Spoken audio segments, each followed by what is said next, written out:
Hello mga kapokicks and mga kaputoy. So ayan, medyo stress yung itsura ta guys kasi sobrang bigat nitong cake natin.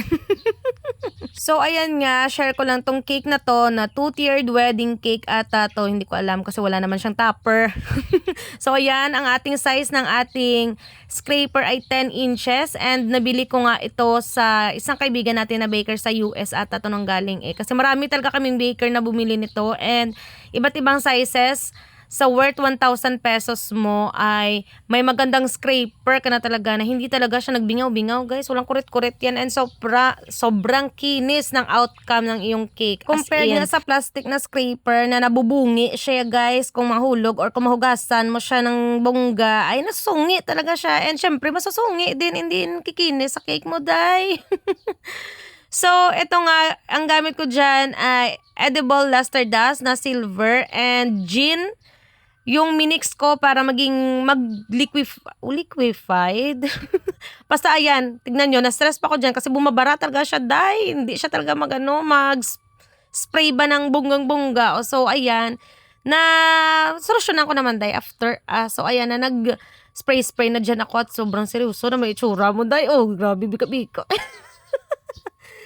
And syempre natapos na tayo and maglalagay na tayo ng artificial flowers ng bonggang-bongga. Kung na-notice nyo kanina, medyo malaki nga yung nilagay kong space sa harap kasi bonggaita naman yung mga flowerets na nilagay natin dito. And request nga yan ng ating customer na medyo malaki yung mga artificial flowers. And shout out nga din sa umorder nito si Sir Rodjen na naman syempre sa Alta Patigayo na naman ni Sir Rodjen. Nakagawa tayo ng 2-tiered na wedding cake. Sobrang taas din. Size na ito ata ay 8x8 na ito at 6x8. Sobrang taas niya talaga. Feeling ko nasa 3-tier na siya kung susipati.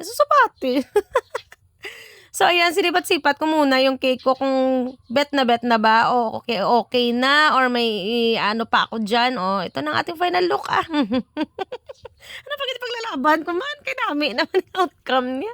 Para sa akin ha, maganda na siya. Pero sa inyo, bahala kayo sa buhay. So, ayan, pinalibot-libot. Oh, ganda nung nasa box na siya. Siyempre, na-deliver yan ng safe and sound. And, another cake tayo. Thank you so much kay Ma'am Rayan sa pag-order nito na sobrang addict din siguro si Sir nito sa Coke kasi ito yung team na pinagawa ni Madam. And, another cake na hindi ko na video kung paano ko ginawa. Pero sana may umorder liwat. Para naman maka-video ako ng ganitong kaganda at ka-cute na theme ng cake. Ay, ang cute talaga. Edible yung mga bol-bol. And another cake tayo na sobrang naganda din ako na walang video din. Grabe, sobrang antok ko dito nang ginagawa ko yung swan. Kaya sorry naman. Pero sobrang bet ko talaga tong cake na. And ito pang cake na to na sobrang cutie pero elegante. Thank you so much guys for watching. Please i-follow nyo po ako sa mas marami pang cake videos. Bye!